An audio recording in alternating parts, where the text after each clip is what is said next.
কালো টাকা ও মুদ্রা পাচার ঠেকাতে জমির সরকারি দাম বাড়ানোর আইন হতে পারে ডিসেম্বরে। অর্থমন্ত্রী জানালেন, অর্ধেকে নেমে আসতে পারে রেজিস্ট্রেশন ফি। তবে ভ্যাট আইনের মতো তাড়াহুড়ো করে সিদ্ধান্ত না নেওয়ার আহ্বান ব্যবসায়ীদের।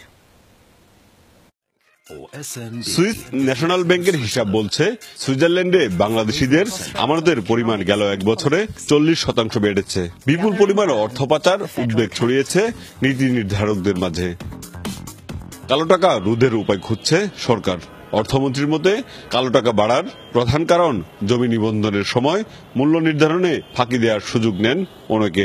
নিবন্ধন খরচ কমিয়ে আনতে জমির অপেক্ষাকৃত কম মূল্য দেখিয়ে থাকেন তারা। যে যত দামেই বিক্রি করুক না কেন, এই এত দামে রেজিস্টার করে, তো এত দামে রেজিস্টার করলেই তার ব্ল্যাক মানি হয়ে যায়। It is dishonest.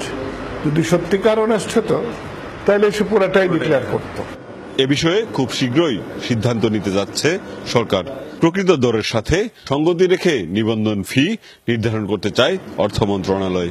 কত কমাতে হয়, আরো নানান কনসিডারেশন আসবে, and ultimately there will be a price which will reduce the amount of black money. If not eliminate black money now করতে পারে, but it will reduce black money. নিবন্ধন ফি অর্ধেক কমানোর কথা ভাবছেন অর্থমন্ত্রী।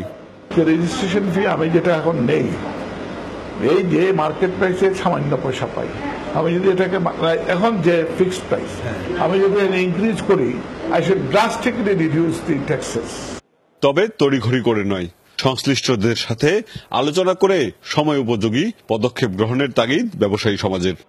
আমরা দেখতে পাই বিভিন্ন সময় যে সরকার অনেক পদক্ষেপ হয় যেটা খুব অ্যাগ্রেসিভলি করা হয়। এমন কিছু করা উচিত না যে হোল ইন্ডাস্ট্রিটা, এর সাথে তো অনেক কিছু জড়িত, রিয়েল এস্টেট জড়িত, অন্যান্য ব্যবসা জড়িত, সেটা যাতে ক্ষতিগ্রস্ত না হয়।